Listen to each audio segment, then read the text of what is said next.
Let me explain something. You know what's a fancy word, a database is. A database, it's any collection of facts. I don't care what it is. It could be mathematics, it could be physics, it could be halachas. It doesn't make a difference. The concept of structure is true of any database. All information has its own design. You just have to find it. And once you have it, everything jumps out at you in its proper order. It's like, like it says there in the pasuk, what does Rashi say there? Like, what's a Shulchan Aruch? What's a Shulchan Aruch? You know what I mean? A Shulchan Aruch is like what? It's like a buffet table, like a smorgasbord, everything, the fish is here, the meat is here, the fruit is here. You know what I mean? It's not a hefka where everything is all over the place. That's a pshat. A Shulchan Aruch means that everything has its own section, and there's a certain relationship among all the sections. What you don't realize is that this also is true not only by a chasana, it's also true by any collection of information. It doesn't make a difference. And it's much deeper than this. I'm just starting this. This is not the end of the matter. This is the beginning of what this is. There are skills beyond this. This is the beginning skill. This is like aleph beis. Once you're able to do this, and this is very important, what this allows you to do is to see beyond the information. What this does, let me explain to you something. One point before that. What's that? 1 point before that. Yes. The missing part was how to identify, and when you open up the site for your own terms, what are the source, what are the main structure of the city? Right, we didn't do that, right, I mentioned that, but I didn't go into that fully. Why? Because, I told you, remember, there were 3 different methods. Yes. 3. And what I said was, let's take the first one. The first one is the ability to look at a lot of information, like a jigsaw puzzle, and from that pieces put together the picture. Normally, it's the opposite.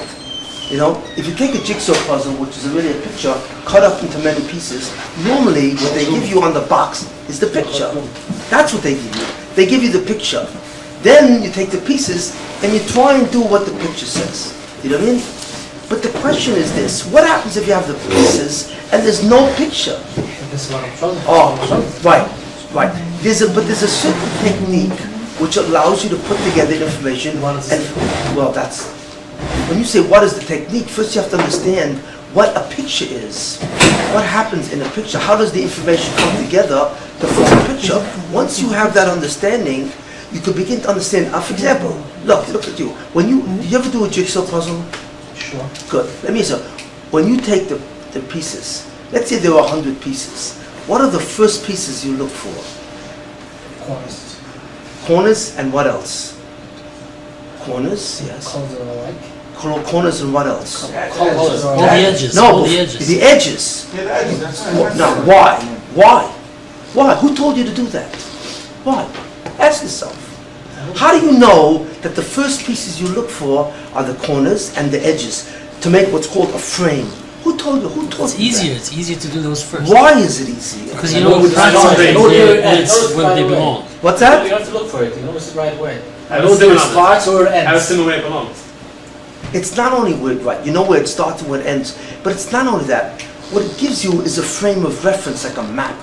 You see it.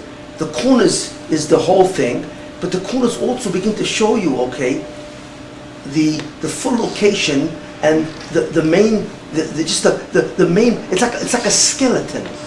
You know what I mean? We all have a skeleton inside, behind all the flesh. We have a skeleton. It's a bone, right? There's a skull. There's a spinal cord, a shed, and so on, and there are limbs and so on and so forth. It's a skeleton. The whole body is built on the skeleton. It is. So the internal organs, for example, like the heart is in a certain point of the skeleton, right underneath the rib cage. You see, the shed or the spinal cord is or rather other lungs, like the stomach, the liver, the spleen. Each thing is located in a certain place, right? With respect to the whole skeleton. You see, the study of a skeleton is called anatomy.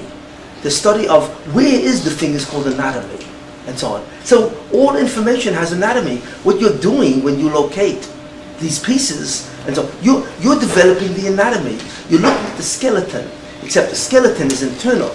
But what you're looking at is the outside skeleton of the thing. And you start to build it on that. It's not just colors. You see, even if you put some piece together in this corner, you realize that you start to see what this corner looks like. And then you realize, what is this corner? What's the connection of the corners and so on? It allows you to, it's what's, in English they call that a frame of reference. It's a frame and so on. That's exactly what we do here. What we do here is you look at the halachas and we create a frame. You see. Now, what you need to understand something which I haven't demonstrated yet. Why is this so important? Really, why? Why is this so important? Besides the fact that it makes it much easier to understand. And it has a certain what's called beauty. Tferes. Beauty is not only when you have a lot of pieces, it's when you see the pieces come together in a certain way and you see the connection and the arrangement. Then there becomes what's called a tferes. It begins to look beautiful. Beauty is the ability not to look at separate facts, but it's the ability to see how these facts come together to create a complete guf. It's the pratim that create the klal that suddenly creates something called a guf. And you don't look at each part anymore. You look at the guf and you look at the location of each part in that guf. That produces a tferes. And that's music. When somebody learns like that, he has a tremendous cheshik or desire to learn that way. You see, because suddenly it all makes sense. There's nothing hanging, what's called a dangling. There's nothing outside. And everything is connected to everything else. For the memory, this is incredible. Because when you remember it, normally most people remember something in pratim. It's like taking each piece of the crossword puzzle, memorizing it, put it down, next piece. Each piece is memorized by itself. That's very, very hard for the mind. Terrible for the mind. You see, the only one who can successfully memorize each piece is a person who has a photographic, a tremendous memory. You see, otherwise it's very difficult to do that. You see, but when you make a picture out of it, it's much easier to remember it because you don't remember the pratim alone. You remember the picture, and then you remember where each. What's that? The question again, how? How what? How do we do this? How do we do this? How do we actually do this for ourselves? How do we do this? That's a good question. That's what I'm here to begin to do it. You see, to begin to explain. You're impatient. You're impatient. How long did it take you? How long did it take you to learn how to make a laning on Gemara? What? How long did it take you to learn to make a laning on Gemara, to learn Gemara on your own? How long did that take you? I don't know. And quite a while, no? Wouldn't you say that? I think it wasn't I worth it? What's that? Wasn't I born with it? We're not talking about worth it. We're talking about how long did it take you? Quite a while. So what I'm simply saying is, this cannot be done overnight. I'm sorry.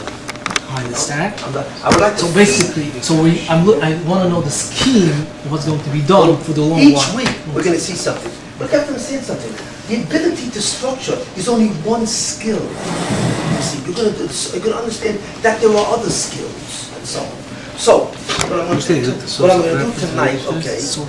What I did last week is show you how the concept of structure, the concept of a complete hoof applies to Shas, parts of Shas, Paris, Mazik, and also to Nezikin, the whole Nezikin. And when we looked at the Guf, we saw some amazing things. I don't know if we saw that Noshim is really connected to and is a subdivision of Nezikin. It's amazing.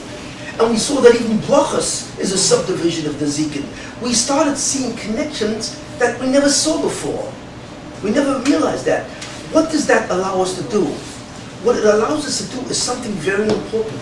It allows us to truly understand something. Why is that?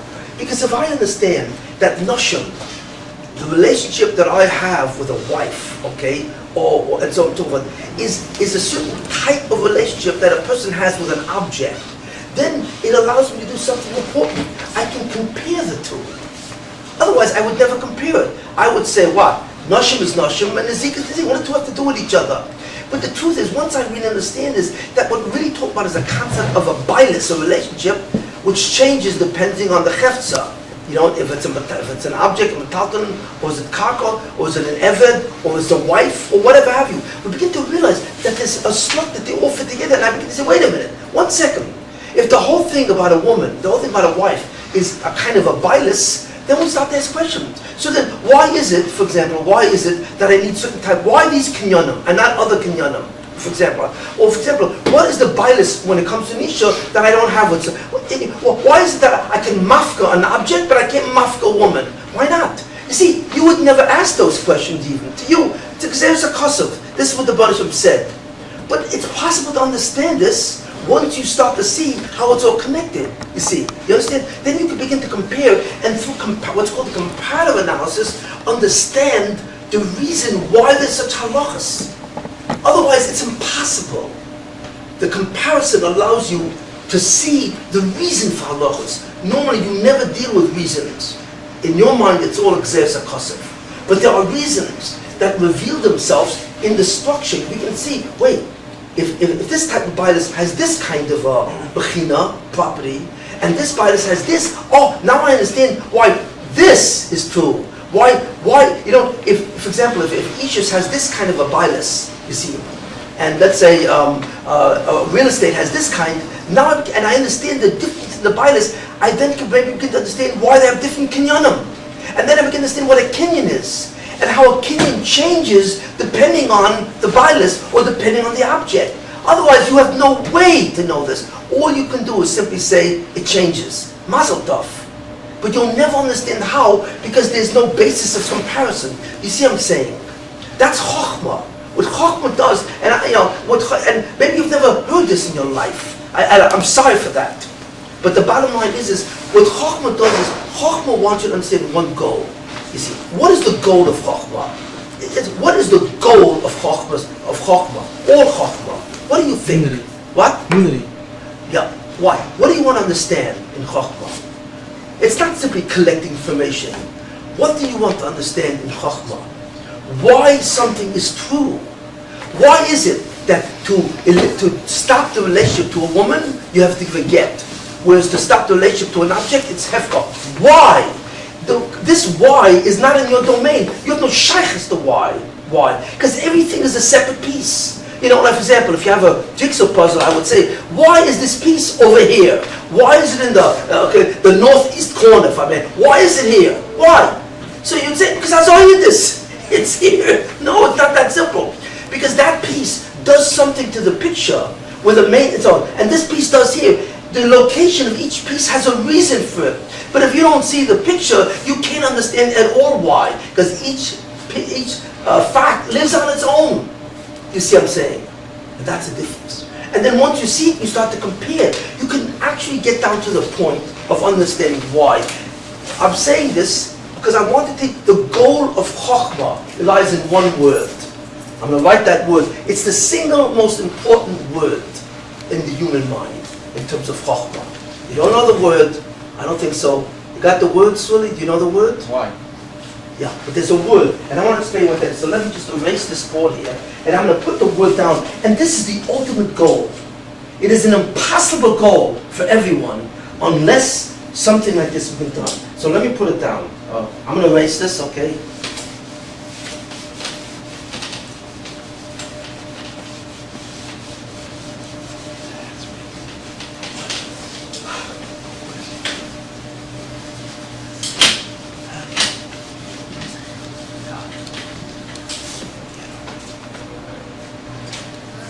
This is the word.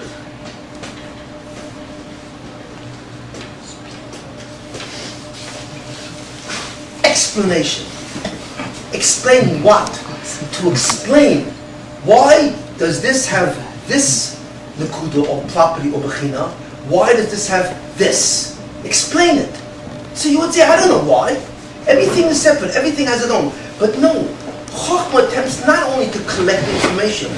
The most important part of it is to explain the information, to explain the word why what, not why the Banishah made this. We don't know why. Well, you can know. I mean, you want to Kabbalah Ashkafa, that's one thing. But what I'm simply saying is, we want to understand, based on what he made. Okay, what did the Banishah do? What's his design?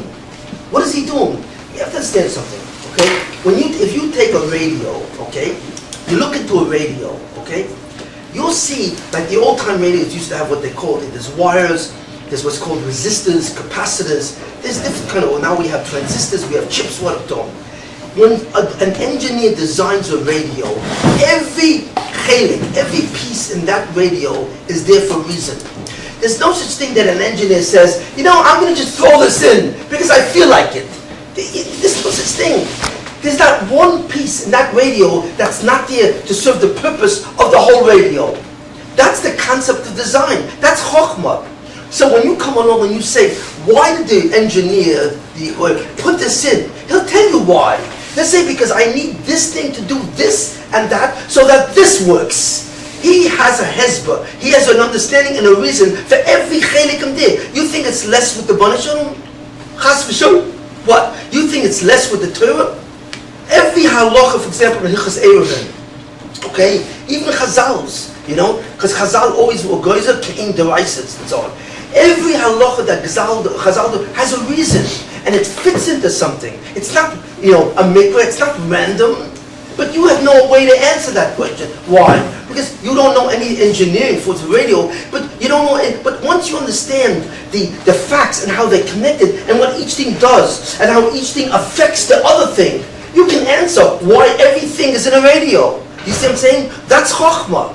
Collecting it from. I don't give you a bucket of shas. You give me a bucket of shas and I have no shaykhs to chokhmah. Why? Because you don't really understand. When you look at all the halachas, why it is like that? Why is it that a mace is metama ba'oil? Why? And a sheretz is on metama b'maga. So you're going to say to me, how can I figure that out? And the answer is, well, wait a minute. If you collect all the halachas of a mace and all the halachas of a sheretz, and you start to understand that what's common to them and what's not, and you start to look at the whole tumor of Torah, you can begin to see, wait a minute.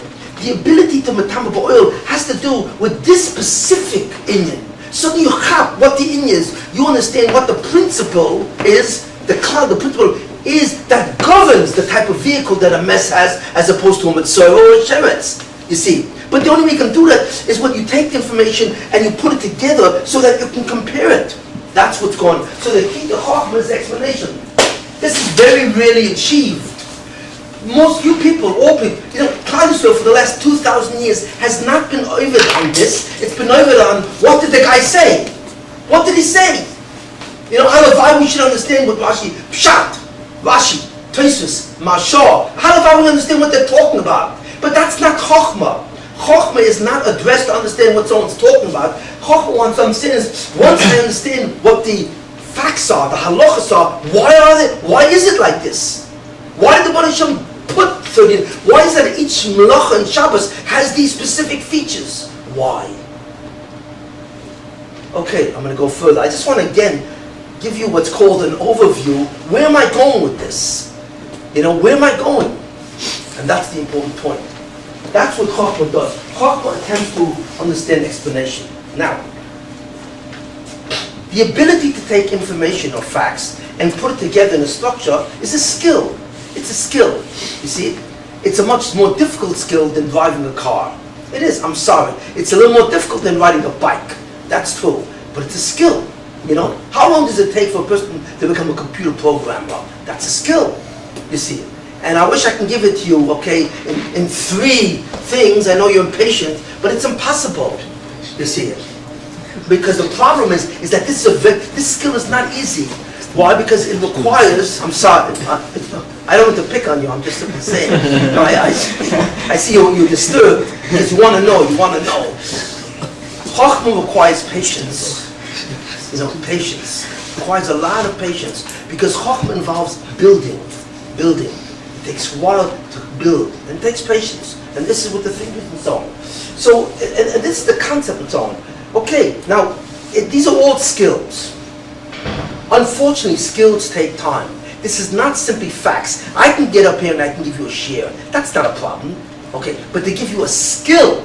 Look, to teach you a Gemara is simple. To teach you how to learn a Gemara on your own, that's a skill. It's not pashut. That already takes time.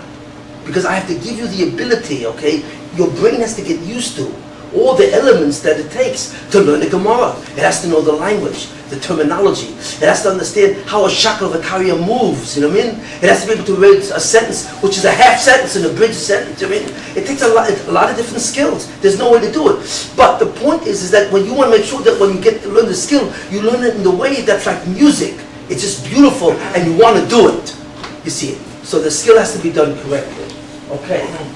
Now, so what I'm simply doing now is showing you what we're going to try and reach. Well, whatever, in a certain sense. But unfortunately, there are more than just the skill. Structure is a very important skill. But there's another skill that's just as important as structure, that structure needs. It needs. You see, structure talks about how to take two ideas, okay? Let's say one idea is called A, and the other idea is called B. So structure says, what is the relationship of these two? So I could say many things. I could say, well, A is a cause, B is an effect. That's a relationship, okay? They have what's called a cause and effect relationship. Siba, Mesuva. That's it, one of them. I could say other things, A and B is not. I could say A and B, another relationship. A and B happens to be pratim or examples, okay, of something above them both. So these two are pratim to a klal. The klal is called C, which produces A and B. That's another kind of relationship. You see, and so on. You see what I'm saying? Or I could say the relationship is one cause the other, or these are two examples of a deeper idea which is more general. So it's possible that facts have different kinds of relationships. What structure tries to do, it tries to say, what's the relationship? You see my point? Okay. But before I even get there, I have to understand something else. I have to understand what is A, what is B? What is it? What is it? What does that mean, what is it? What's the question of what is something? When I ask you a question, what is something, what do I want from you? What am I asking you to give me? When I say, what is this? For example, what is a chair? What am I asking for? What's a chair? What am I asking you to do? You're asking for a description of its parts and its purpose. No, I'm not asking for a description. If I describe it, if I describe this, I would say what? Well, okay, it has a horizontal foot, it has a vertical, it has four legs, let's say, the description, it has padding over here, which is kind of light gray. That's a description. But does that tell me what a chair really is? No. Well, so what am I asking for? So if you add on a description and a purpose, then you have what a chair is. But what am I asking for? What's the word that tells me what I'm asking for? What is it made for? What does a dictionary give you? Definition. What's a definition? A definition tells you not how the thing looks or where it is. What it tells you fundamentally is a little bit, in this case, the purpose. But what it really says to you, okay, on some level, is even more than just purpose, okay? For example, if I said table and a chair, what's a table? Okay, you tell me its purpose. Chair, what's what? But both of them have something in common, you would say. You would say that a table and a chair happens to be a furniture or something like that, or something which is which people use, okay, a chair for the purpose of what? Sitting down, and that's for the purpose of what? Of placing something on it or something like that. But you want a definition. What's the Hebrew word for definition? Hebrew. Tiur? Yeah, what? Tiur? Who? No. Tiur? Yeah. Tiul. Matar. Oh, to Matar. Tiur, I probably would say, is more of a description. To matar is to describe something. Torah, it's the way something, it's mareh, Torah, it's mareh. Then it would be Hagdara, Geder. Hagdara is better, the Geder, right, it's a Geder. Right, the definition of something, okay, is its Geder, because every definition tells me two things. It tells me what something is, and it tells me what it's not, how it's different from everything else. In Hebrew, the definition is called a mahus, let's say. It's what's called in English, a mahus is the word essence. It's essence. And it comes from the Hebrew word mahus, okay, which comes from the word mahu. Mahu. Now what's amazing is, okay, that the word mahus does not appear in Shas. It's amazing. Mahus doesn't appear in Shas. I don't know if you know that. The word mahus, which comes from the word mahu, what is it? Don't describe it. Don't tell me how much it cost. Tell me what it is. That word does not appear in Shas. Mahus comes from the word mahu. What's that? It Yeah. really comes. What's the sof? What's that? What's the sof? This word was created in the medieval times, in the 11th, 12th century, by the Mechkrim, or the word actually comes from the word essence. The word essence itself doesn't appear in Shas. The word essence really appears among the Yevonim.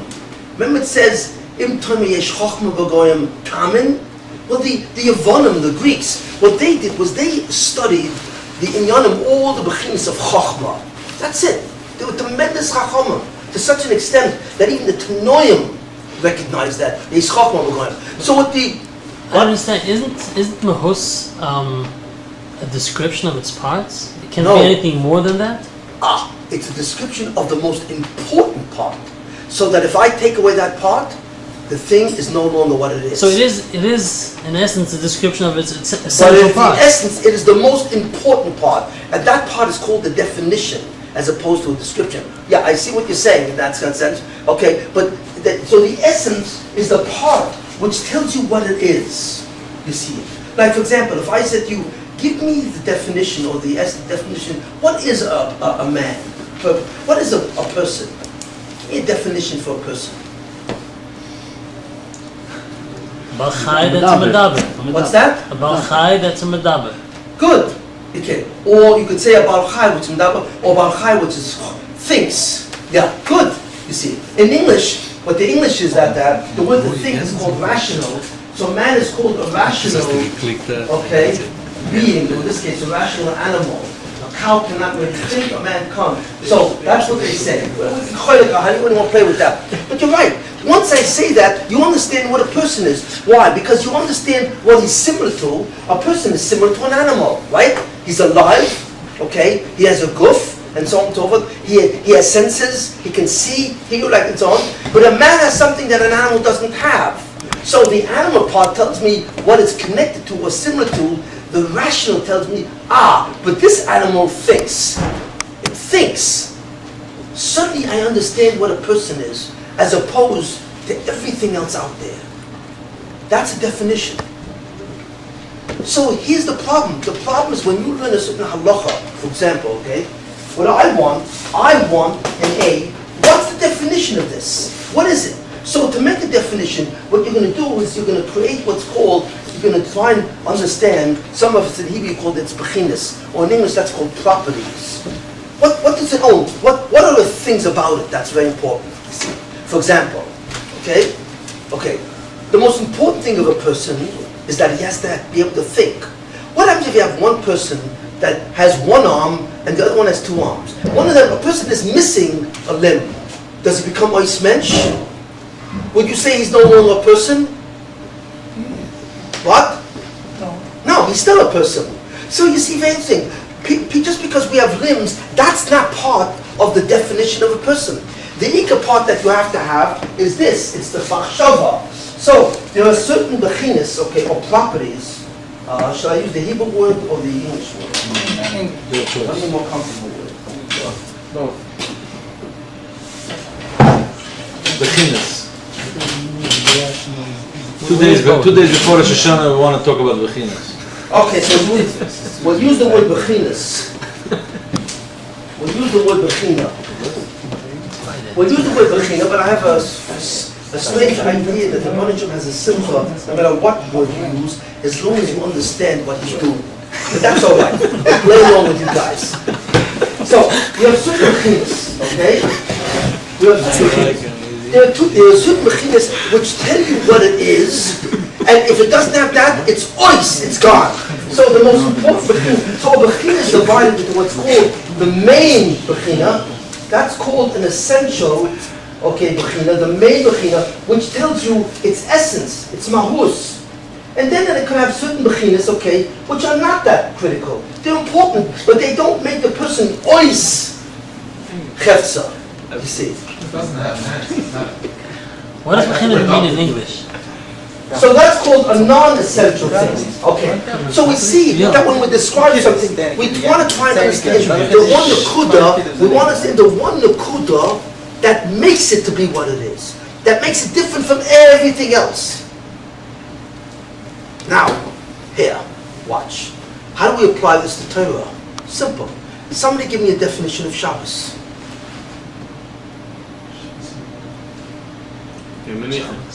What? No, that's not a definition of Shabbos. Why? If somebody is not b'menucha, he's very emotionally agitated. Is he still having Shabbos? It doesn't. Shabbos is not connected in your state of mind. It's always that's a yom menucha. Halavai, it's a yom menucha. I don't know how many people today see Shabbos as a yom menucha. But okay, especially with the wife and kids around. But the point is, creation. What? Completion. What is? It's a holy day with Shabbos. It's a holy day with specific halachas. Okay, it's a holy day. Okay. With specific halachas. With specific halachas. Good. Okay. Shabbos is a day.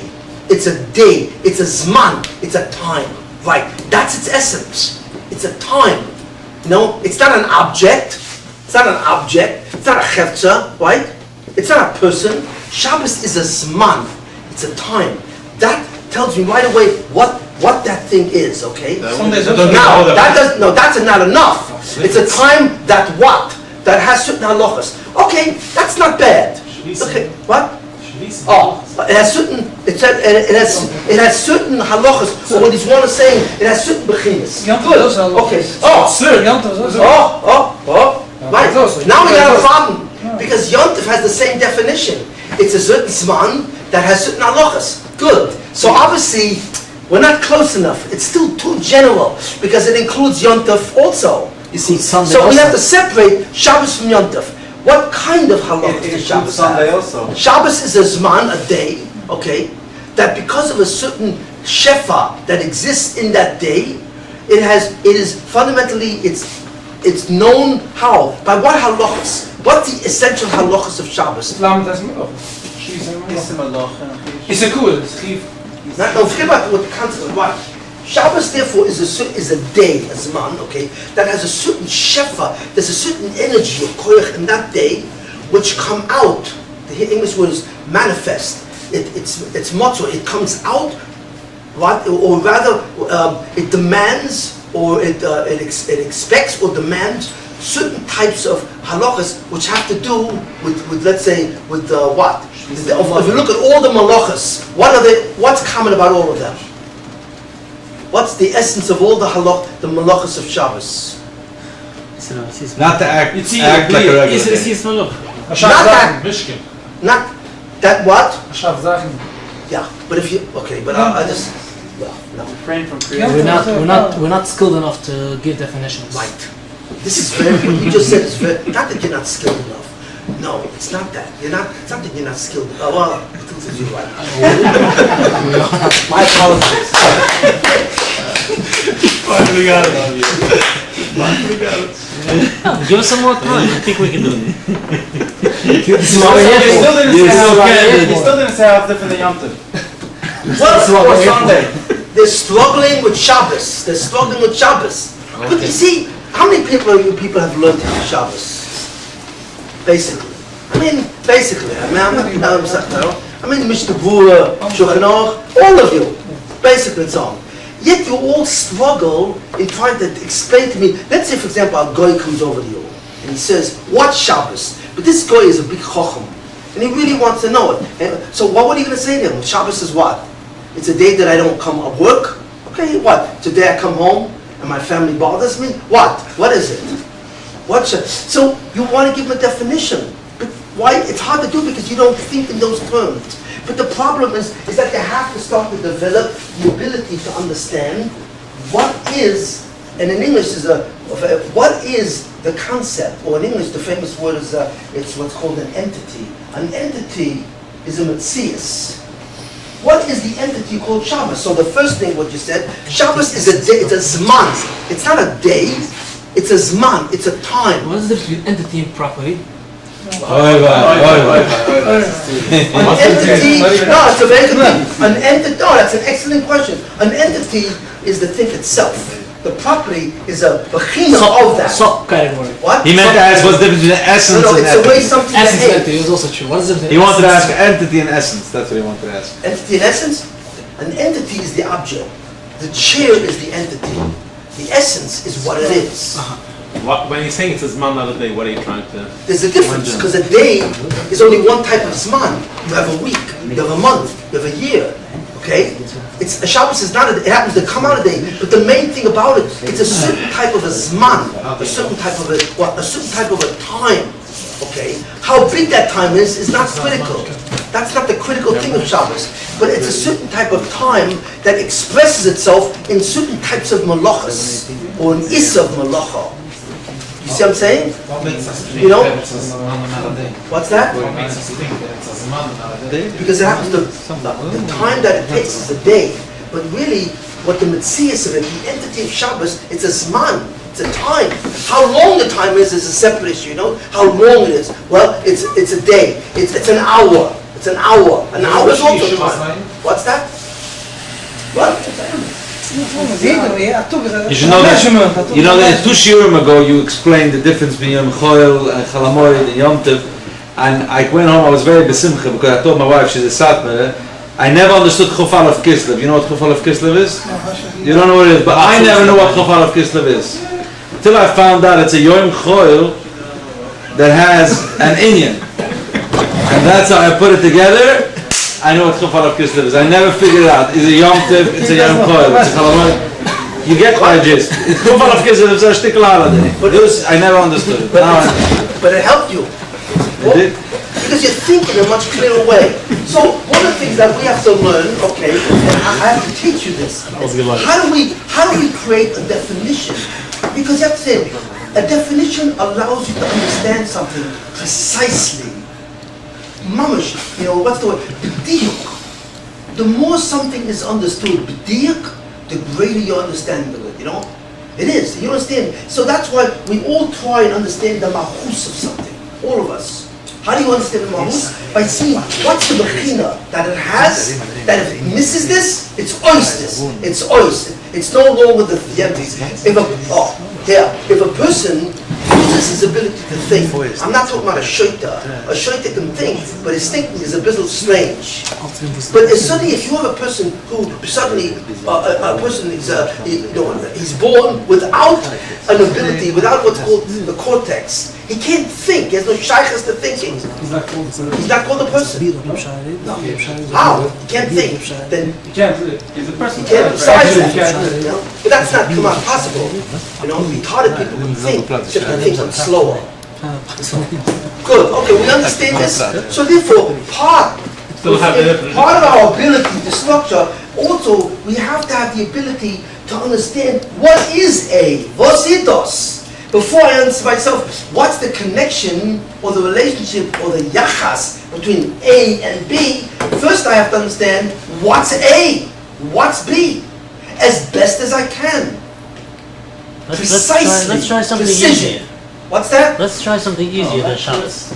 Okay, I gave you Shabbos and so on. Okay, I'm just throwing out a very simple, which we will be doing. We will be doing this. So my focus is now to learn how to give definitions. Right. How to define the That essence of is something. one of it. Well, talk about the short term. It's the first step. It's the first step. So Then So I'm listening. I'm here. Wissen the Brutem But I'm saying, look, it's what they say. Shalom Aleichem. Okay, now let's go further. Okay.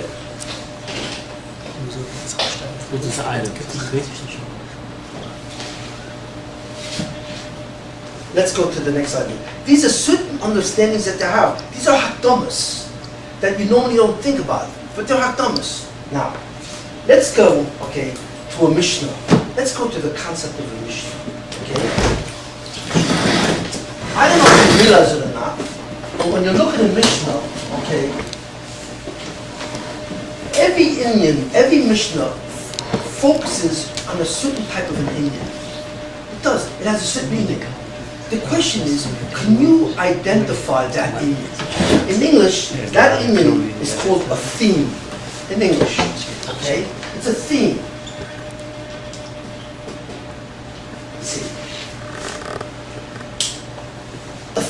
is one idea that suddenly explains the whole thing. From that one thing we see, for example, you have two Mishnahs. One Mishnah talks about this and one talks about that. So you say to yourself, how are these two Mishnahs different? This Mishnah talks about this theme, that's the central idea in which all the inyanim of the Mishnah come around in circle. And this Mishnah talks about this. And so it's very important to learn how to identify the theme of a Mishnah. It is. And that's what Rabbi did. When Rabbi wrote the Mishnayos, each Mishnah has a certain central idea. And from that central idea can come off other ideas which are connected. Which are what's called nishpoim, the nispochim. They're connected, they're attached. But they're not the main thing. Sometimes it's not so simple to find out the main idea. Sometimes it's not so easy. Sometimes a Mishnah can have several ideas, maybe 2, 3, 4, 5 ideas. And I say, and they don't look like they're connected. And I say to you, well, what's the Mishnah trying to do with all of this? Give me the one idea that connects all of them. It's not that simple always, you see. But it's very important to do that. It's important to look at different ideas and see the nakuda of all those ideas. That's another very, very important skill that we need to do. You see, why? Because once I understand, let's say, the central idea of a Mishnah, what we call the theme, then I can say then I can do something very interesting. I could take, let's say, a parak of the whole Mishnayos, one parak above a comma, and then I say, there are 5, 6, 7 Mishnahs. And then I say, each Mishnah has its own machshava, its own theme. Then I say, wait, what's the relationship of all these machshavas? Suddenly I'm into structure. Or I can create a structure, which I did yesterday, of what? Of old mazik, and I can say, where does this Mishnah fit in this structure of mazik? Where? Which part of the jigsaw, what part of the puzzle is it? Is it this corner? Is it that corner? You see? But if I don't understand the theme of the Mishnah, I can't do anything. I can't locate it because I don't know clearly what it is. You see? So a Mishnah doesn't have an essence. An object, an entity has an essence. A Mishnah has a theme. A theme is to a Mishnah what an essence is to an object. That's called an analogy, okay? You understand? It's the same thing really. You have to develop the ability, if you want. What? What's that? Statement?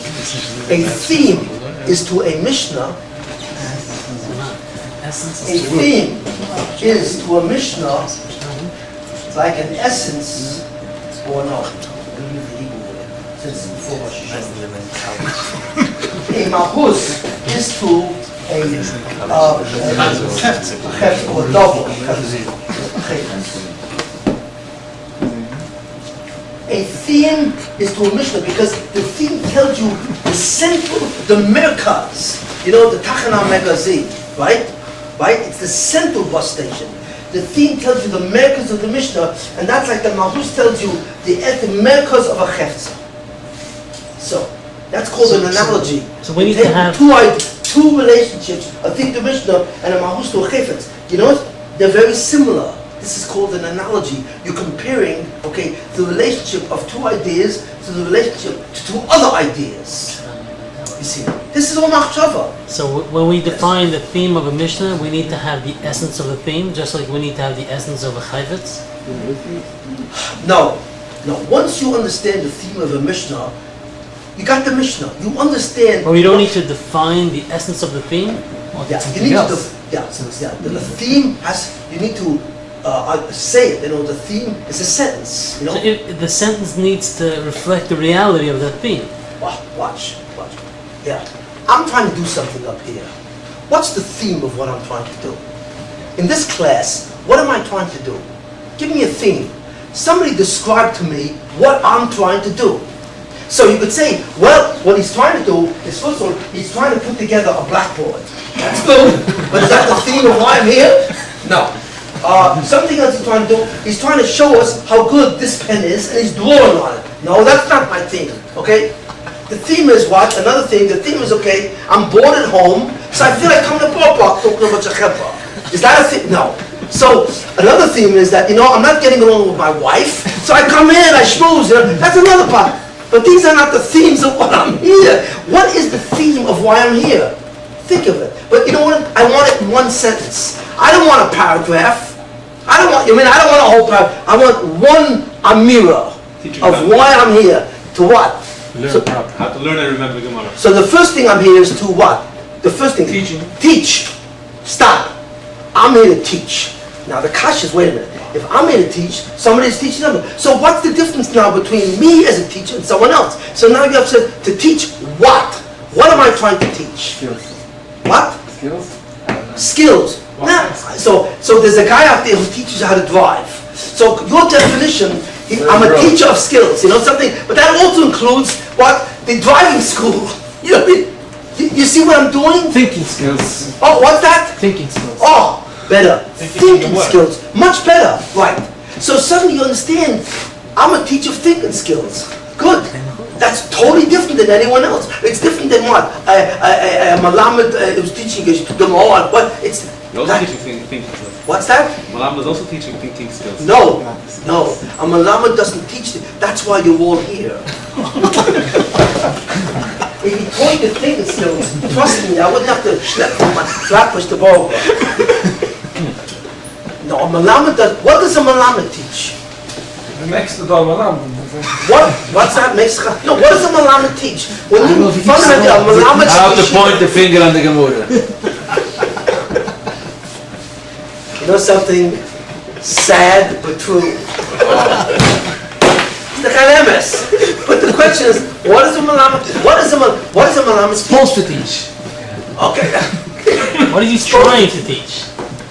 But see, these are all side points. Malam tries to give information of what he learns. What does a Malamed teach? When you hire a Malamed, Gemara. Content. Any. what content? Chumash Mishnah is a Gemara. And all of that is called what? Torah. A Malamed is a teacher who attempts to give you the information or the data of Torah. It's a Malamed. Some Malamedim teach Gemara, some Tanakh, whatever. That's a Malamed. But I'm different. I'm a teacher of thinking skills. Good. And it's not even thinking.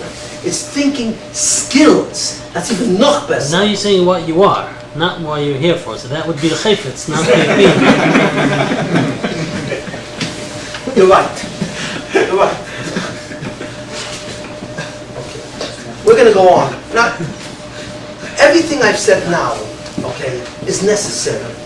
It is. It's not, you may say, you know, what I've said now, basically, I haven't gotten to a Mishnah yet, and Sunni's a little bit nervous. Okay, but the bottom line is, why am I saying this? Do you feel that what I've said is really a waste of time? Really? No, I have no question. If you What's will that? teach thinking skills, can you please, I would like to know the categories of all those thinking skills. Okay, so after number Do you- 2, themes.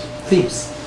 Yeah. You like all different categories of thinking skills. All Okay. different properties Of what? of the thinking skills. What are they? Of the themes. Yeah.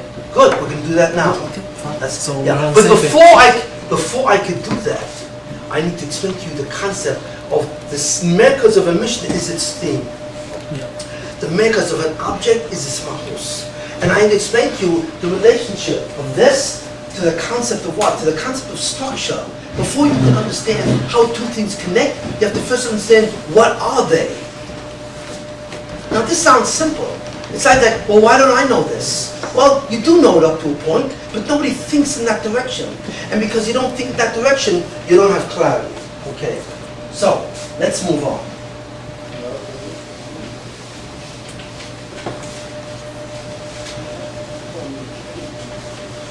You don't realize, what you don't realize, okay, is that fundamentally, whether you realize that you are gradually absorbing what I'm saying. And you don't realize it's gradually changing your mind. You won't see it yet. You will not see it. But when you start to sit down to a Gemara, this, that, you start to suddenly say, wait a minute, what is this thing? Don't describe it. What is it? You're going to begin to see that some of these ideas are going to float in your head, even though you didn't put it there. You know why? And I'll finish with this and I'm going to go to the Mishnah. Why is it, and I believe this, that some of these things I've said today, these are going to stay with you. And even though you may say, well, this is strange, or this doesn't say, why is it that they're going to stay with you? And you're going to begin to see gradually that your eyes will change from 2D to 3D. Why? You know what? Why is that? Because see, you think I'm teaching thinking skills. Where do thinking skills come from? Why do I have to, where does it come from, really? Why are these thinking skills important? And why is it that they will affect you whether you like it or not? You see, why? Thirst for structure, for thinking, for Chachma. Where does that first come from? It's The you the desire define for my Chachma. structure of my brain. What's that? You're describing me. Describing the Because this structure is of the my way your brain operates. The problem is you have never really worked in a way which goes the way your brain wants to hear information this way. The problem is that most of your life you have not accommodated your brain. You've gathered information in a way that has nothing to do with your brain in the I way it understand wants. that. What's that? If my brain is Whatever. So, let me cut out something. Okay, that's it. It's the natural way to think. Okay, let's go on. Let's look at the first Mishnah of Boropark. Okay. This week we'll look at that. Next week we'll go on to the next Mishnah. I'm going to do something to each Mishnah. Okay, very different than you've ever seen it. Where suddenly we're going to break the Mishnah down in a way where suddenly it becomes a goof with a skeleton and parts. Okay? And I'm going to show you how to do what's called an entity analysis, how to analyze and define something, and then how to structure it. And then when we finish with that Mishnah, we're going to put it back into the picture of all of Mazikim. So we're going to go step by step. Okay? Now, I assume that all of you have learned the first Mishnah in Boropark. Is that true? Okay? Okay. So, the Mishnah starts off, okay, and it says, Abba Ovus Nezikin, okay, Hashor Abba Mava Heva. Okay, stop. So, that sentence, what is the Mishnah really saying at this point? What is it saying? 4 types of mazikim, or There are 4 chiyuv of mazikim. It's not saying so much that there are 4 types. It's giving me the 4 ways. where 4 categories. where mazikim stems from. No, the first statement of Abba Ovus Nezikin, Hashor Abba Mava Heva is not so much types. You said it's 4 categories. Why? What word tells me that we're talking about a category, not a specific thing? What word? it's a Befesha Gemara. What? It's a Befesha Gemara. The Gemara says that the Mishnah is talking about certain types, but there are actually more than 4 types of mazikim. There's a Bryce in the Gemara. The Gemara brings Chia and Moshe. One says there are 13. The other says there are 24. Excuse me. The most important thing is simply to understand what somebody just said. Don't give me what is this sentence saying? You've got to become an expert on listening and saying what is being said in this sentence. That's it. I don't care what other sentences are saying or what's going on. This sentence is saying, what he's saying, there are 4 categories of damage. That's what it But says. that's not what Ovus means. Rashi says Ovus means, Ovus doesn't mean categories. Ovus means that the Torah states them. category. What was Mechadik tells me? It's a category. So do not. Rashi says Ovus means Kuri B'Hanach V'Ksiva B'Kru. These are 4 Nezikim that are stated in the Pasuk. You're mistaken. How am I mistaken? You're mistaken. All Rashi tells you, why is he mistaken? Why? He wants to show us that he's got it. Why is he mistaken? That's not what's going on. It's not. I want to show you something. I'm going to take you as an example. Okay? About time, so I don't we mean to come be for example. critical. I'm ready. He's ready to take me on. Good. What is Rashi saying? That these 4 are set in the Torah. Okay. Now, that tells me where they're taken from. It tells me where they're derived. It tells me where the Mishnah is taking this information from. I don't care where it's taking it from. I want to know what is it saying about these 4 mazikim that it mentioned. That's not what he's saying. It's called Ovus. Ovus means that somehow they're categories. Why are they categories? Why is an Ov a category? Why? Why is it an Ov a category? Because there are subcategories. There are There are songs. Well, that begs the question. Why does it? Of course, if it's a category, there's subcategories. But what is an Ov? What is an of? A moilet. What? Some moilet. What? Moilet. A moilet. Moiled? What does that mean, a moiled? What a It moilet can have means? children. It What? has children. It has Actually, offspring. created Something comes out of offspring. it. Produce it. It has offspring. It created offspring. That's the essence of an of. Does it have a wife? I'm joking. Yeah. You understand what an of is? An of, the word of refers to what? Refers to a certain one of the Yud Gimel Midas, okay? What is an of, okay? If I say that shore is an of, okay, as opposed to shore simply being a prat, okay, or a prat, let's say shore. What's the difference if shore is an of or shore is not a prat? What's the difference? What's a binyan of? A binyan of. That's the real Is thing. it part of something or everything else is part of it? How does a binyan of work? What is it? No, Yud Gimel Midas Tony Bershis. This is called a binyan of. What's a binyan of? No idea. No, is that real or you Well, no, I have no real idea what it is. you don't really know? But The I know- essence. He doesn't know the essence of it. I don't know. That's it. I don't. First, Malayan taros. Like you learn one out of the other. How do we learn it out? How? How does this thing become an of? Remember, If I say shore is an of, as opposed to shore is a prat, okay, what's the difference between these two that I learn what out? What? What do I learn out of it? It's a shore, mazel tov. How can it become an of? A shore is an animal. A shore is a very specific type of an animal. That's it. So what am I learning out? Well, the shar has a predicate. That has a what? It has something about the shar. That what? Anything. Halacha, or just something in the reality of it. So we can transfer that to something else. Good, good. Okay. Now you're being an of is simply a specific thing, okay, where it has a certain principle. In other words, we say shore is a mazik. And the question is, shore is considered a mazik. Why? Because it's a shore, or because it contains a certain principle in the way it damages, so that anything which has that principle is now also chayav. That's a binyan of. A binyan of means I don't look at the object itself in terms of it's what it is, a shore, you know. What I'm looking at is that it's an example, or it contains within it a principle, a cloud, and so on. So I'm not interested in what holds the cloud, I'm interested in what is the cloud. What holds the cloud, the container, is a shore. It could have been anything with that cloud, okay? Let's say, for example, a lion also has that cloud. I'll just an example, an ari, okay? And a lion also has that. So this could have been the example.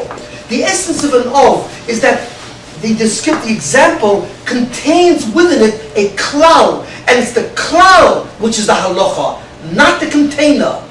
You see what I'm saying? That's a binyan of. That's what you mean by it's a moiled. Why is it a moiled? How does it function as a moiled? Because it does it. What it is I'm not looking at the specific item. I'm looking at the cloud which it has. And what's the cloud of a shore? For example, just as let's say kavanos lahazik. Okay. Now kavanos lahazik is not a shore. It's a shore has kavanos lahazik. But do all the animals have a shore, right? So when the Torah says that a shore is a mazik, I say to myself, well, what does that mean? It's a mazik. What does that mean? Is the Torah trying to tell me dafka a shore? No. What a binyan of means that the Torah is using the shore as an example for a specific cloud called kavanos lahazik. That's the cloud, and anything which possesses that is also chayav. That's what's called a binyan of. That's how it's processed or how it functions. You have to understand.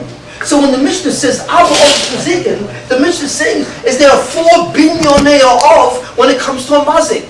You know what I mean? Which is interesting. That's what it's saying. There are 4 different klolim that define a mazik. You see, and the examples that are used happens to be Shor Bo Mavaheva. Now Rashi says, where does Rashi come in? Rashi comes along and says, where does the Mishnah get these binyan of us, these binyan of? Where's it taking this from? And Rashi says, these are because the Mishnah knows, the Torah Sheba'al Peh knows that the Torah is not mentioning specific animals or specific mazikim, but it's mentioning all of these animals are examples of a binyan of, where it's the klal of each one. Why? Because Chazal knew that that's how the Torah talks. That's what Rashi's saying. Rashi's not concerned with what is the klal of these mazikim. It's not even concerned with the number. It's saying, where do Chazal know? How do they know that when it says shor, it's a binyan of? It's not dafka shor. You see what I'm saying? Because it's possible. It's possible for some reason that the Torah says exerza kosev, that only a shor is chayav. It's possible. I mean, it's not logical. It's possible, you know? It is. The Torah can do whatever it wants. The Torah can say the only thing you're chayav on is if you possess a shor, and that shor does damage. Either possess a line or no, you're not chayav for whatever reason. Then we'd have to think about that. You understand what I'm saying? So the word of is very powerful. It's not stam a word. You know, you think it just, that's why this gentleman was absolutely correct. The Mishnah starts and says that the Torah bothers to tell us 4 different binyone of. Now the question is, what? What do I need 4? What do I need 4 of them? All I need is 1. No, 4. So now I have a problem. The Mishnah is not concerned, why does the Torah give me 4? You know what I mean? I don't need 4 examples, 1 is enough. Do you see my point?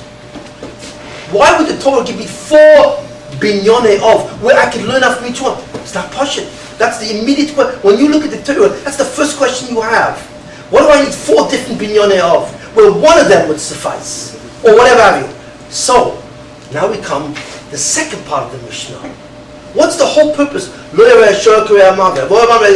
whole thing. And that's how, what is that whole thing of the Mishnah now trying to do? What? It's trying to justify and explain why the Torah gave us 4. That's what it's doing. You understand what I'm saying? This is precisely what this is the construction or the structure of the Mishnah. Do you understand what I'm saying? Better? Yeah. Feel a little better? Good. That's precision. You know what I mean? You have to look at even what, see, what's the Mishnah doing here? What's it telling me? You see? And that's what it is. Now, when you look at the thing, so now I say, what's the theme of this Mishnah? Now, tell me, based on how you understand what the Mishnah is doing, what's the central idea of the Mishnah? It's an Akdama. It's a Hakdama? And what is it trying, what is the central tachlis of this Mishnah? The importance of the Torah of Mazik. What's that? Explaining the importance of the Torah of Mazik. It's an Akdama, it's Masechtas Bava Kama. Before you start, there's 4 categories, and there's 4 categories in Mazika. So very and then we're going to go on to explain throughout the Masech each category. Very simply put, okay, the structure of this Mishnah, very simply put, or the theme of this Mishnah is, okay, very simply put, would be something like this. It would be, okay, 1. It's telling you, okay, what's called the 4 binyonei of, he's telling you 4 binyonei of a mazik. That's what it's doing. It's first, what's called in English, it's idolizing. It's telling you that there are 4 categories, and therefore each one is a binyan of, because each one of mazikim. So the first thing it's saying is, okay, are the 4, okay, categories, okay. There are 4 of us, 4 categories. And then the second thing is to explain what? Why there are 4. To justify it. Because the Torah is doing something very strange. You see it. And then the Torah is saying, you have to have 4, which is really not true. In the end of the Gemara says you don't need. Well, so we're not even looking at it. The Gemara is really saying, now let me explain to you why there are 4. And it gives you a whole kind of reasoning. Because if you have this one, you would know this one. If I have this one, I know what this, and so on and so forth. You see what I'm saying? So it says, I need all 4. But it turns out in the Gemara, you don't need 4, you only need 2. So then the question is, what is the Mishnah doing? What is this? It sounds like a Baba Maisa. It's a Baba Maisa in the end. Because the Mishnah in the end says, I only need 2. So what does the Mishnah son do and so on? What's going on here? Tosis doesn't say Lahag the Torah L'Adir? What does that mean? Oh, you're right. What does that mean? It's a Baba Maisa. Right before he's Gada. Excuse me. No, what you said is right. Yeah, but it's a Baba Maisa. But between you and me, with all due respect to Rabbi, it's a Baba Maisa. It's not true. Is Torah bigger? Lahag the Torah? What is Lahag? It means to You know, make the Torah the bigger. problem with you is, look, it must be very easy to send you a vacuum cleaner. You'll take anything that's given to you. And you won't question it. You know what I mean? What does that mean, Lahag the Torah? We now know that this is a Baba Maisa. I asked my Rabbi. What's that? I asked my Rabbi. What did he say? He had no answer.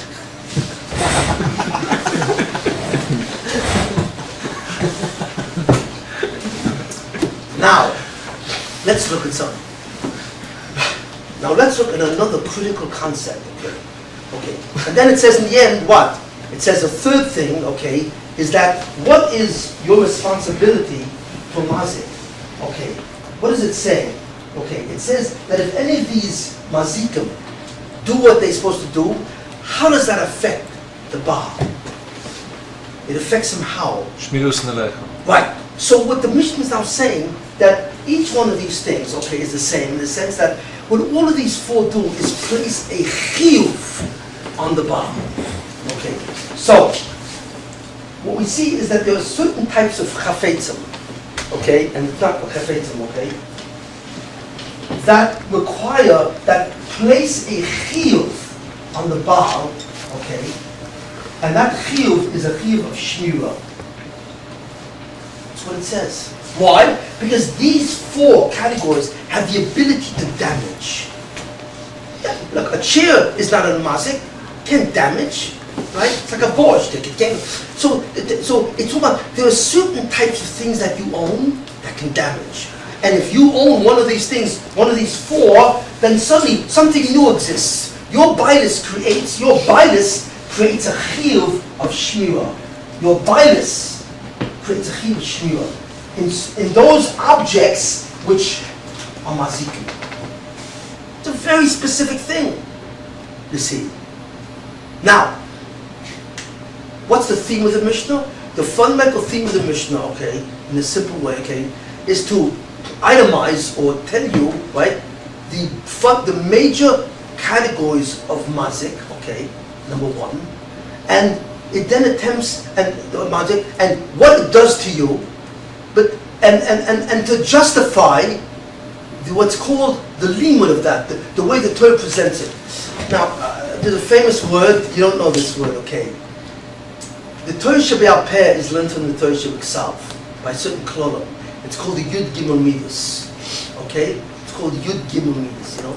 There's a very fancy English word that describes this, and it's all right, you don't have to remember, but I just want to use it because I want to be very precise, okay?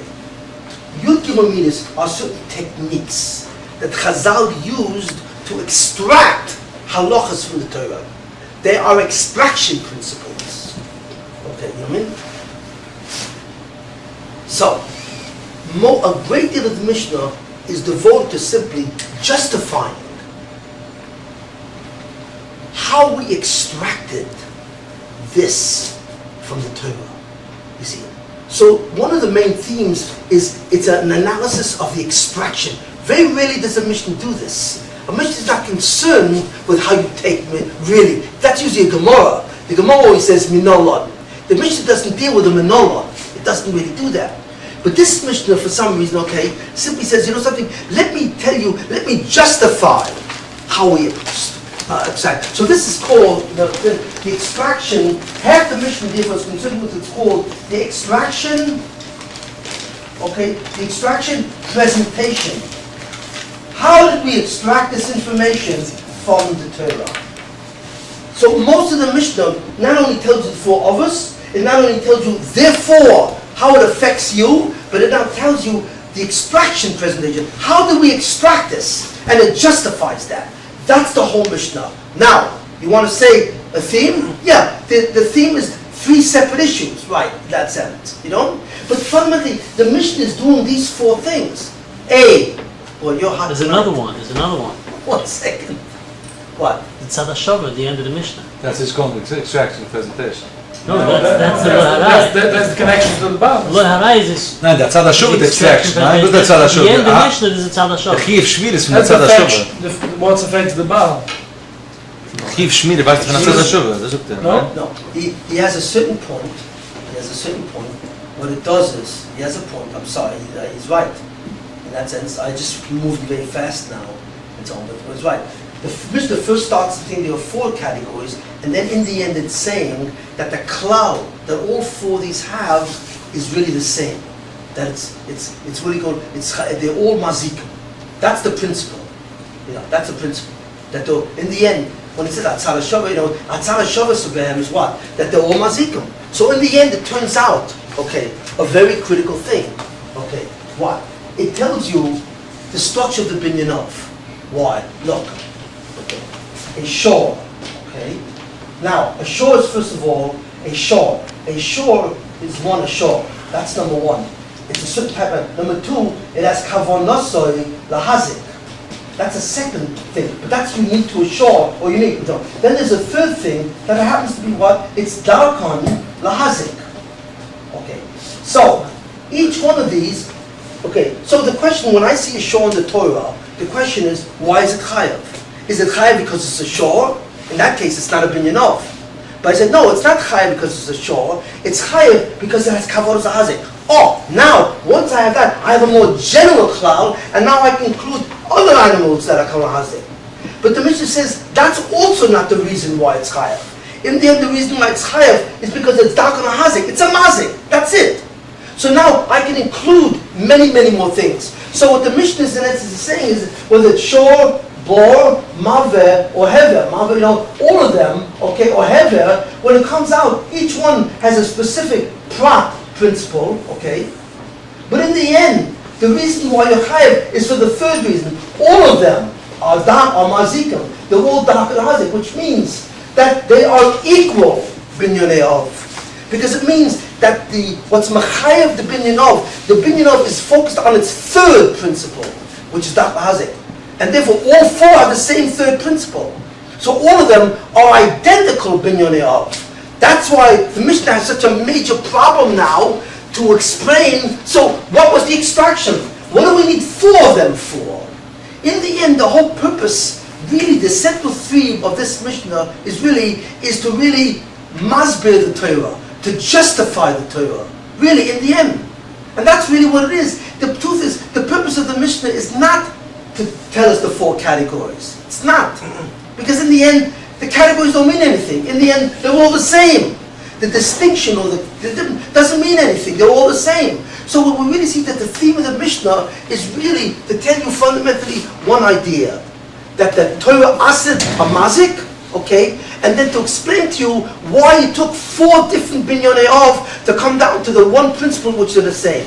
Now, why would the Mishnah have to do this? Well, so the Mishnah doesn't, in a certain sense, the Mishnah, and it doesn't really justify it. Because like I said, in the end, it's not necessary. It is. It's necessary for the Masechtas Bava Kama, but it is necessary. It's an Akdama that you have four different things. They have differences. They have a central theme, but there are differences, and the whole Masechta is going to explain the differences.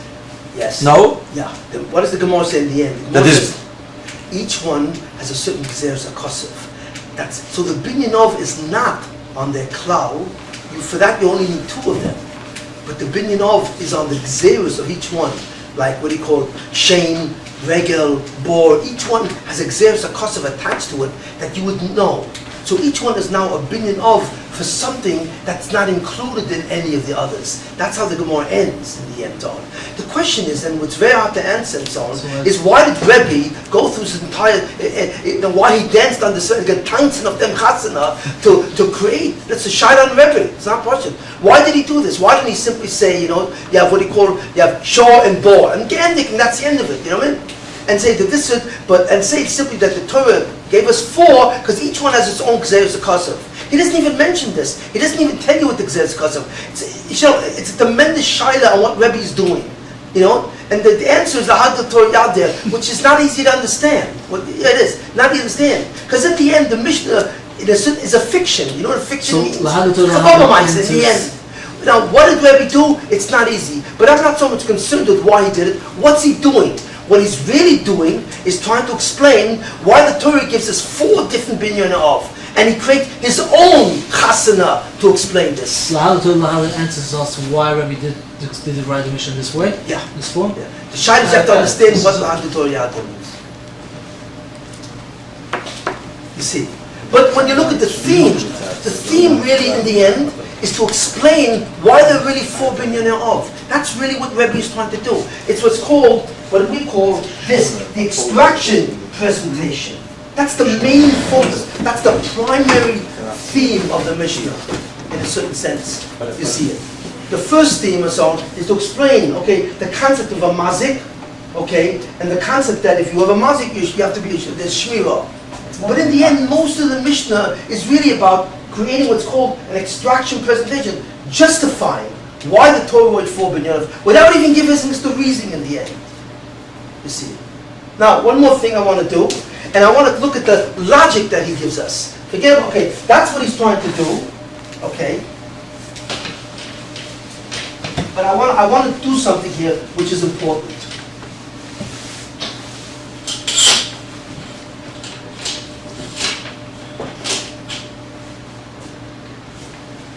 And we see there's something else we can take out of this. Okay, let's look at what he says here. Okay, he's saying that you need all 4 because if you have a shor, okay, you would never know, for example, Aish.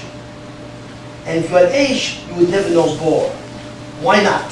Why are these so different that I wouldn't know one from the other? If I say that a shor is mazik, I wouldn't know that Aish is. Why? Somebody tell me why. Or if I know Aish, shor and Aish, I wouldn't know Bor. Why not? What's that?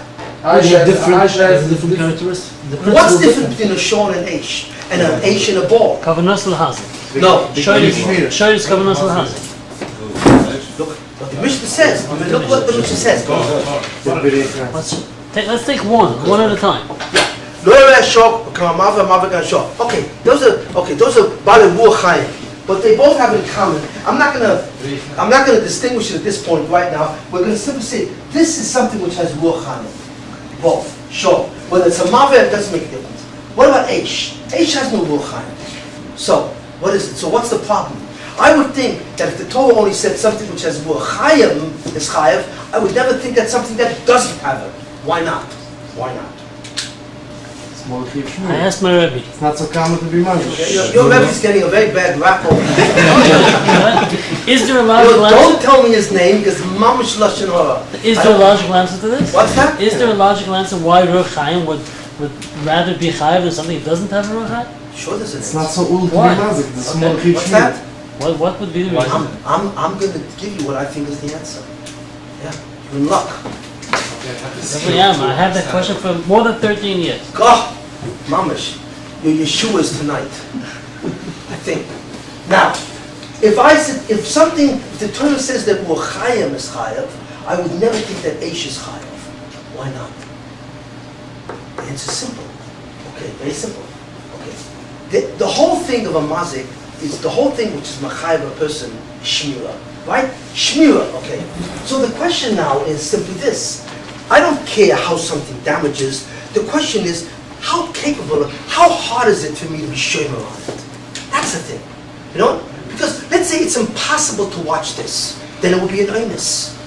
You know what I mean? So in other words, when we look at the chiyuv of tashlumim, what we're really asking ourselves is that, could you watch it or not? Is shmira capable? That's really the question which determines chiyuv and tashlumim. So here's the question. If I wrote shor, which has Ruachayim, I would never think that Aish would be Chayav. Why? Because if I start a fire here, okay, how's it going to get to you? It needs an external energy source. But, excuse me, I'm not God. I'm not in control of external energy sources. I'm not in charge of the wind. So I would think that the only mazik that you're Chayav now is this. Look at a mazik. A mazik is composed of 2 things. Okay, look at it. Remember, mazik, okay, to nizik. Nizik, okay, and that equals hezik, right? That's the formula. A mazik affects a nizik in a way that makes hezik, right? Now, the question is very simple. The essence of what? Of hezik, you get hezik, when a mazik and a nizik come together. Somebody has to bring the 2 together. They're not the same. A mazik is one thing and a nizik is another. In order for this to be mazik and nizik, they have to come together. How do they come together? So there must be something So therefore a mazik, the structure of a mazik fundamentally is composed of 2 things. There's something called the guf of the mazik, and there's something called the koyach, okay, the koyach of hatanua. let's say, of movement. Right? Not all of them is movement. Wait a minute. I don't care how they move. A mazik cannot come to a nizik unless there's a kuf. Bar Right? is not moving. What's that? Bar is not moving anything. Listen, I know. The next to you're right. Doesn't make a difference. No, you can see something important. So the structure of the definitions of a mazik, it possesses a guf, which is a whatever it is, and so on, and it possesses a koyach hatnua, something that moves it.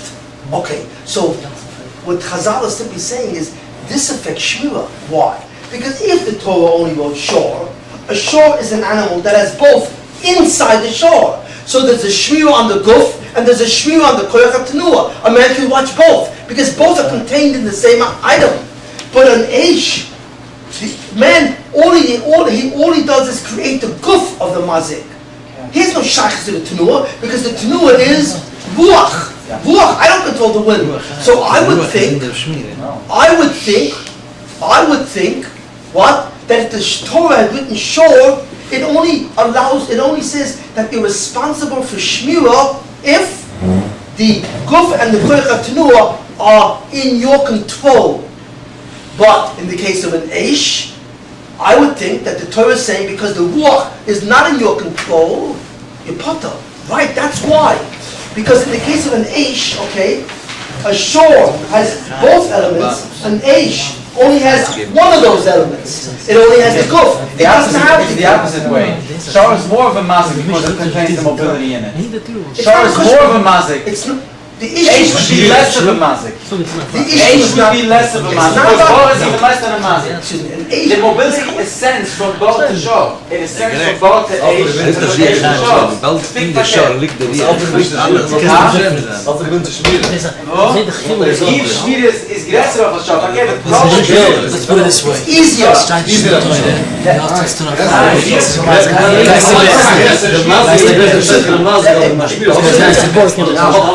Hey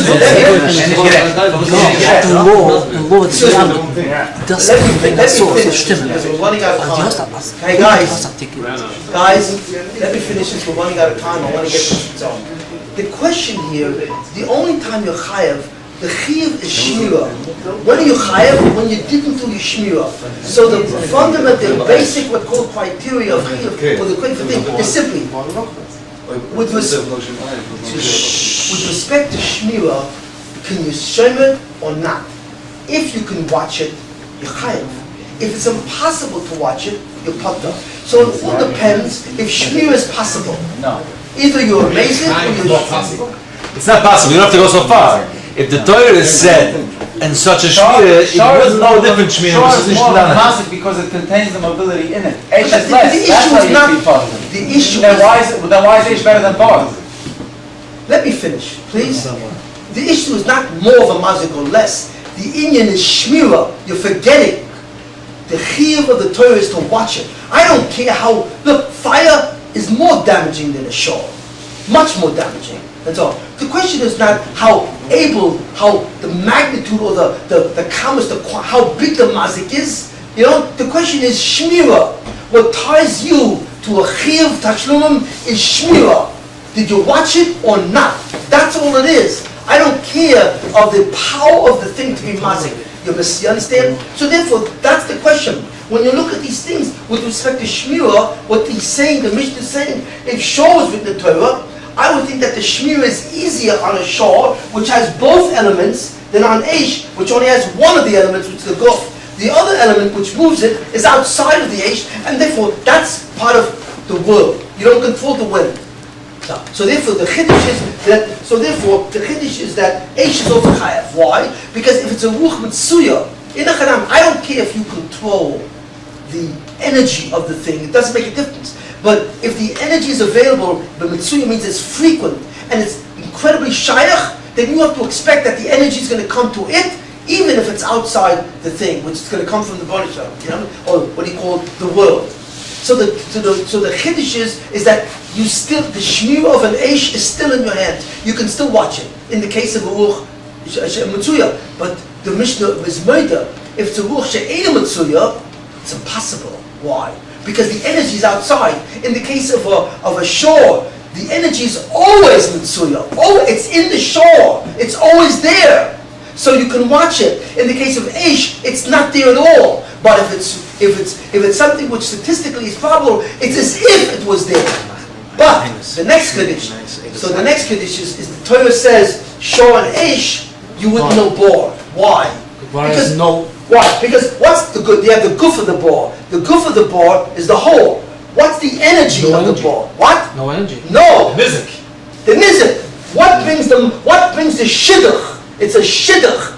What makes the mazik and the nizik? What brings them together? What creates it? The nizik itself. What? The nizik himself. The nizik itself. Oh, so Chazal say like this.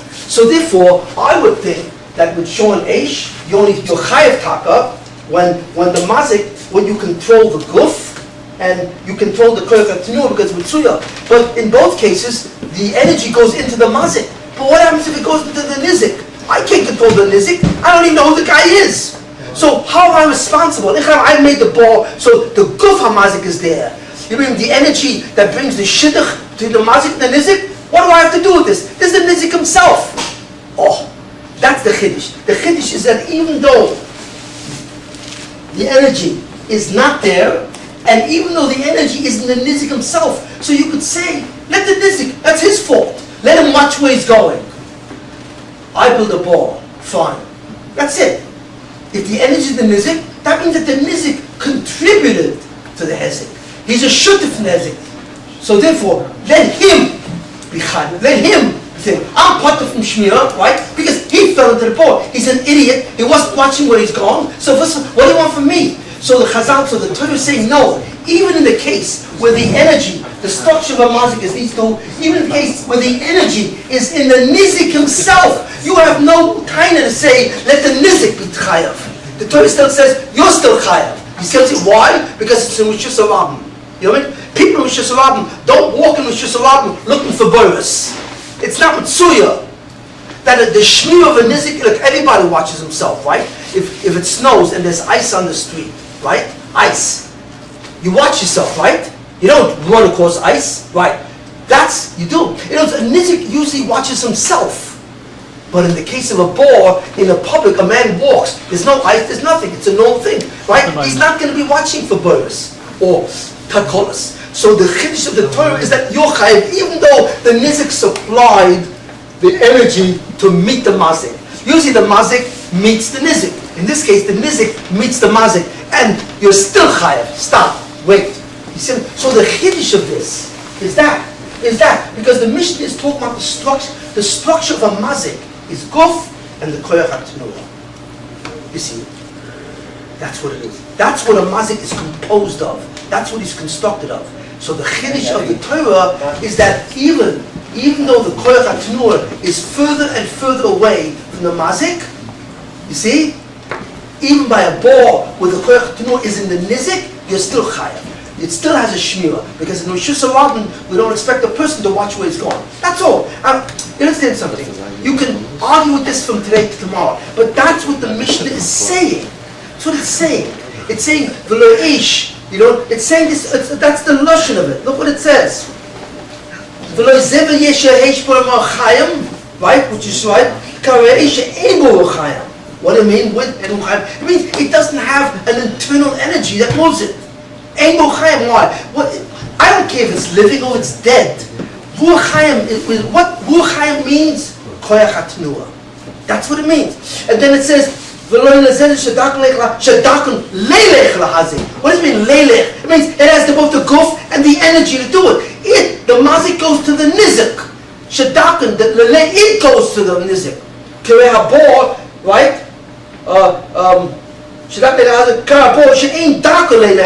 The key word is leilech. The ball doesn't have an ability leilech. If it has nothing to do with leilech, then who's the leilech? The nizik. What, the nizik? What do I have to do with that? So the Mishnah is very, very powerful, and the entire Mishnah, and when Rabbi constructs what's called the extraction presentation, he's creating a new thing. This is not really a new thing. He's saying that, and to justify 4 different binyan of, he's saying that you need 4 binyan of. Why? Because of the concept of this. He changes the whole thing. You see it. He's saying that each binyan of is required. Why? Because the koyach hatanua is further and further away from the shomer. Now, that's not true in the end. What's true is nobody took. The Torah did not give you 4 billion of because of the koyach hatanua. It has nothing to do with the koyach hatanuna. You understand what I'm saying? So what Rabbi did was he constructed a new criteria. How do you say criteria? A new cloud that doesn't really exist in Torah. But he created a cloud that rests on this, on the koyach hatanua. And he's saying, based on this midah, we can now show you why you need all 4 of them. Very interesting. He made it's like almost like he created this whole thing. It's a beautiful creation. But he made a whole new thing that doesn't exist in terms of what the Torah is really doing. And he's saying, I'm going to give you a shot that you need for them for another thing. Why Rabbi did this? It's a kasha. It's a kasha. How did the Torah do that? It's not possible to answer that. I'll be honest. I don't know if I have a husband that, clearly. I'm like your Rabbi a little bit. But you understand what I just said now. Rabbi said, you know something? I will justify the 4 in the theme of like an extraction presentation by creating a new thing called koyach hatanua. And based on that new concept, I'm going to show you why you need all 4. Mazel tov. It's a nice chasana, but it's a chasana that he made. Why? That's another kasha. So we understand the concept of the theme. What we've just done now is take the first Mishnah and we analyzed it. You see what we did? We said to ourselves, what is this? What is going on over here? What is this? What's the Ika Chiddush, the main idea or theme of this Mishnah? And then we looked at the different parts of it to show how it moves. And finally we looked at the presentation of Rebbe, the sheet, to see how he showed us that there's a tzrichus on these 4 billion of, on his own. We analyzed what he is doing. It's artificial. It's not a natural sweetener. It's an artificial sweetener. Right? Rebbe created a new way to see these 4 billion off to show you why the extraction is necessary. So that's the first Mishnah. And I didn't look at one period really, except for the fact that I know in the end it's not true. I didn't look at anybody. I don't need anybody technically. Technically speaking, if you look at the words carefully and you think about what's going on, the whole thing comes right out for you. And what we're going to do, next week, I guess we're meeting next week. Next week, next week is, what, we're meeting next week? Yes. What day? I think Monday? We'll try to do the same time. I think we'll do Monday. 9:15. Is that all right with you guys? So next week, we're going to take the second Mishnah. Says Metshuva is a different day, it's a different Kedusha, different Monday 9 to 15. Excuse me. Right. So 1 second. If you give me... 39, it's machen It's hart um 39, nicht Freitag. 39 anyway. Okay, Na 15. I will not 15. 9:15, okay. 9:15 Monday. One thing, just before you leave, I need just to... You said something very important. What is the inyan of Aseres Tshuva?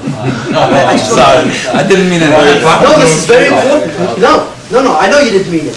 But I want to do this because, I can't leave the oilam without something about Rosh Hashanah and Kippur. Okay. Is that all right? Yeah. Okay. And I'm not going to give you a push at the vote. I'm not going to give you the stam with it. Because it's again the same thing. So it says by Elul, the beginning of Elul, suddenly it says that the Bnei Yisrael is korov to us. And then comes Rosh Hashanah, then comes Yom Kippur, and so on. What's happening? What does that mean? That it's easier for us to do tshuva than it is. A person has to do tshuva every day of his life. What happens in Elul and in Tishrei that it becomes easier? Why? What happens? Why? Does anyone know? Very important to understand. Because if you understand, you can take advantage of this something that doesn't exist. There's something that happens in Elul, and there's something in Tishrei that's different in the entire year. Because a person can do tshuva every day of the year. Every day he can do tshuva. So what happens? Somebody. What? Why?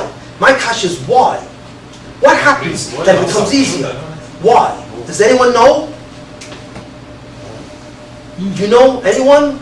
No. You have to understand something. All of you people are from Elach Yidi. You know what I mean? But the question is, what's going on over here? So let me tell you something. Okay, it's very simple. Okay, see if you agree with this. Okay, you don't have to agree with this. It's all right. Tell me what it is. So, when a person does tshuva, okay, right, is it accepted or not? Yes or no? Yes. What? But is it accepted without examination? Means do they look and see, was war tshuva? Is there a mistake? Nicht der mistake? Is it the shema, shelo shema? Right? Isn't there a bedika on the tshuva? Of course there is. Who does the bedika? Who does the bedika? Does anyone know? You're very important you know this. Who? Yadaya Talimud. Who does the bedika? Depends. All year round the Tishrei. What? Depends when. All year round the Tishrei. All year, but especially all year. Who does the bedika? Who? What? Who's The Rambam says, no, the Bonisham doesn't do the bedika. He's the koyach behind the bedika. But I want to know, what's the name of the malach who does the bedika? The Chassidus story depends which Rebbe is nifted that year. Next time. Okay, so let me move to. You don't know. You're not a Chassid, right? You're not. Chassidus you have the Rebbe who's nifted the whole story, the whole system. The one who does the bedika is the makatrik agor, the satan. The word satan comes from the Hebrew verb lahastin. You know what the lahastin means? Prosecution. To prosecute. It's a district attorney. It's not a bad malach. He's a prosecuting attorney. He goes and looks who did what, and he says, I accuse you, I accuse you. That's the satan. It's the lahastin. He's a prosecutor. He's the makatrik. Kitruk means to accuse. That's what it is. He is the one who examines everybody. On Rosh Hashanah, who do you think is standing up there? The makatrik agor. Korah Sutton. You remember these words? Korah Sutton by the shofar? What's going on? The shofar is knocking him down. Because when he stands there, you're finished. You're in a big trouble. He looks at you, sees all the chatoim, sees all the shtiklach and the games, and he says, "Was war meises das?" And then he comes to the bed in Shamala and says, "Look, Reb Yankel, was war meises das?" You mean? He's the guy. He's the guy you have to be worried about. So, in order for your tshuva to be makabel, he goes and says, wait a minute, hold your horses, not so fast. Let's see if this is erech. Let's see, maybe you do tshuva because you want money. Maybe you do tshuva because you want cover. You know, who knows? He examines it. He is the Yodeh. The Bonisham gives him the koyak to be the Yodeh Talumas. The malach, the makatu kadoro. You got that? Of course it comes from the Bonisham. Of course. But the agent, the shaliach, the malach who does this is the makatu kadoro. Very quickly. So, when the Bonisham says, Ani l'doidi v'doidi li, what does the Bonisham says? I want your tshuva to come through. Why? So what does he do? He starts to put the makatrik to sleep. He gives him some sleeping medication. So what happens is, in the beginning of Elul, the makatrik hagoro, he doesn't know why, suddenly starts to get very drowsy. And you know what happens to get drowsy? You don't have the koyach to listen. You know? It's like foggy. It's like the glasses starting to get like a fog. What kind of game is that? It's called the midas alachna. Excuse me. Let's not go into that. Wait a minute. I want to what happens. So by how that happened, the entire month of Elul, he's drowsy, very drowsy. That's why you can do tshuva. That's not so great, and it's still accepted. You understand? Comes Rosh Hashanah. What happens? Comes Rosh Hashanah. Wait. Shh. I want to finish this quickly. Comes Rosh Hashanah. What happens? He wakes up. He not only wakes up, but he becomes incredibly alert. And therefore, the only bezdin, there are two batei dinim in the Shemayim. One is the bezdin of din, where the makatrik, the sultan, he's the malach of that court, and then there's the bezdin of rachamim. It's another court around the corner. It's around the corner.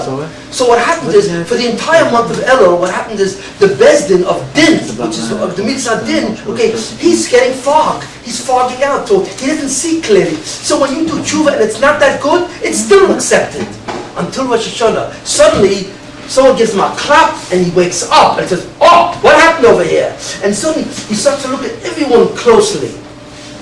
So Rosh Hashanah is a very big sakana. Why? Because the bezdin of din is open and the bezdin of rachamim is not. It's closed because it's an inyan of Yom HaDin. So there's only one bezdin open, which is din, and he's completely alert. Very dangerous day. It's the most dangerous day of the year because the whole bria is nishlat by the midas hadin.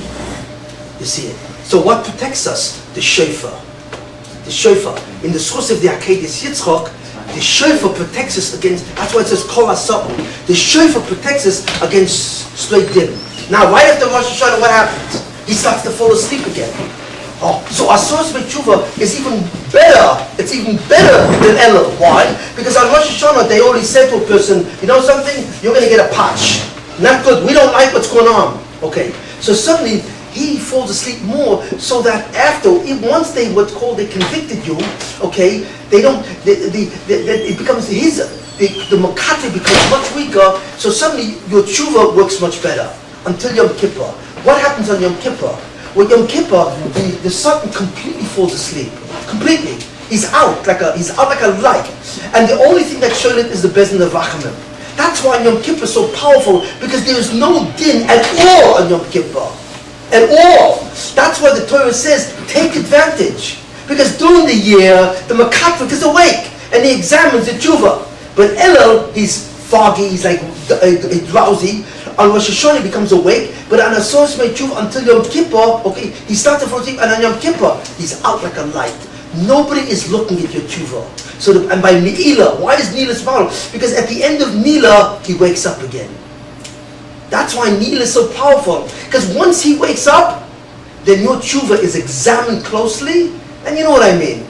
You know? You schmooze, you talk, and this and that. So this is what you have to understand. Why is it that these days are so important? Why? Because it has to do with the makatrik, the consciousness of the makatrik. That's it. You can do all kinds of tshuva because the makatrik is not there anymore. That's the key. What the Bonisham does is machshich the eyes of the makatrik. That's why you can do tshuva and it's nakaba. But you only have till Ne'ilah, to the end. After that, he starts to get up. But you should know something. He's still a stick drowsy. But Hoshana Rabbah, he wakes up even more, but he's not fully awake. You know when he becomes fully awake? Hanukkah. Yeah, that's why they say the Gzera is signed on Yom Kippur, okay, and and they sign it, and then they put it away on Hanukkah. That's why the worst month of the year for Yidden is Teves. Teves, January, is the worst. That's when the Churban Beis Mikdash started. Why? Because the Makatrik is completely awake. So the Kitrugim are much more powerful in Teves than any other time. So it all depends on the consciousness of the Makatrik. You see what I'm saying? Take advantage of these days while he is drowsy or sleeping or something, and suddenly you can get by with half a tshuva. During the year you can't, but on those days you can get by even half a tshuva works. Ishkoyach. Makes sense, no? Beautiful, everywhere. That's what happens when you learn precisely. You want to know what's happening here. You see what I'm saying? Why did we find